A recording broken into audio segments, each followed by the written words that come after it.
আজকের সন্ধ্যাবেলাটা কিন্তু ছিল একেবারে অন্যরকম। আজকে নেই গরমের হাঁসফাঁসানি আর ঘামের প্যাচপ্যাচানি।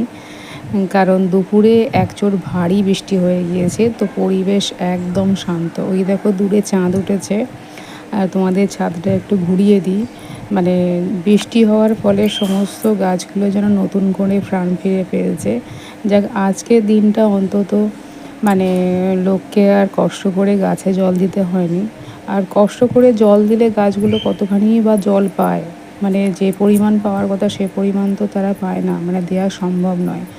তো আজকে বৃষ্টিটা হয়ে গাছগুলোর অন্তত অনেক উপকার হয়েছে, মানুষের কথা আমি বাদই দিলাম। আর এই যে সমস্ত গাছগুলো দেখে মনে হচ্ছে যেন হাসছে ওরা। শুধু আমাদের বাড়ির পাশে নয়, মানে আরও আশেপাশে যে গাছ রয়েছে ছাদে, তার সেগুলো সুন্দরভাবে হাসছে। আর আরেকটু এগিয়ে দেখাচ্ছি, দেখো এখানে পাশের বাড়ির ছাদে আমি দেখাচ্ছি তোমাদের। তো এই দেখো, এই ফুলগুলোকে তো আমরা এখানে ক্যামেলিয়া বলি। সাদা ফুলগুলো একসঙ্গে অনেক হয়েছিল। তো তারপর তো সন্ধে দেওয়ার পর চলে এলাম নিচে। আর আজকে মনে হলো চা খাবো না, একটু মুড়ি খাবো।